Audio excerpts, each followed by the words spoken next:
You know, it's interesting. I think that we're going to see a lot of, I think it's already happening, which is brands are realizing that they have to be meaningful in people's lives, not just the product itself, but the brand itself. And it's not, this is a circular thing that brands have been doing. I think if you look back in the 50s, there was an absolute, understanding that brands had to act a certain way as well as provide a product. And we're seeing more and more of that. And I think that another trend is that we need to start thinking about the business and the brand as kind of maybe being two different things that marry together. So sometimes the things that you would do for the business, we need to focus on that, and then at the same time be focusing on brand and not necessarily think that building the business builds the brand. They inform each other. Well, one of the things that I think is interesting is that there is an absolute trend of agencies and people that say that they're marketers to innovate for the business. And I think that is fantastic. But what I worry about is those innovations, are we really expressing them in a more of a marketing communications way? So actually, I think that the kinds of innovation that we're doing need advertising. We need to let more people know about them. We're letting the act of creating an innovation be the marketing, and I think that's just a piece of it.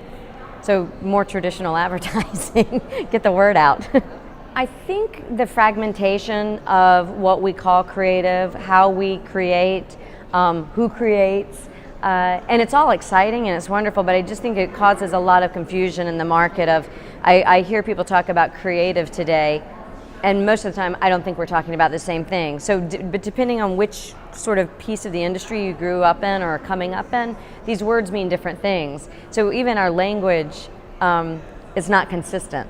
And I find that I'm in meetings with different people that are, highly interesting, smart, innovative, but we have to almost define the vocabulary of what we're talking about and what it means to each of us in the room, because it takes on such different meanings. So it's a little bit more confusing, but also very exciting. In the chaos, there's a lot of exciting stuff going on. I think I go back to basics, which is to really, the basics of marketing. There's science and there's structure to marketing that's always been there, which is that, I was saying the other day, I really do think that if you're expressing yourself in a meaningful way, a respectful way, and you're bringing about an emotion, whether that's laughter or sadness or thoughtfulness, or I think you'll always be current.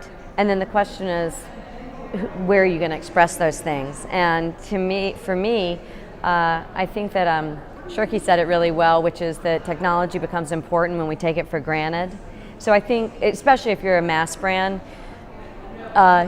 the technology that you use should be you should always be experimenting, but the ones you should really lean into hard, I think, are the things, especially in a mass brand, that people are using every day. And then you have to respectfully figure out how to be a part of that.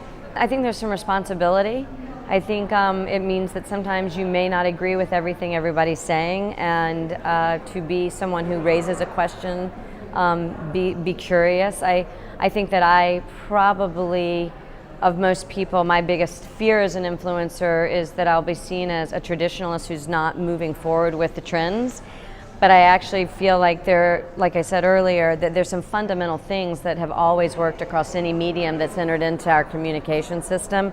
And I think we need to be respectful of the past and learn from it and see what went right, and then use the new ways of communicating with a structure and some sort of the things that we know have been proven in the past to move to the future.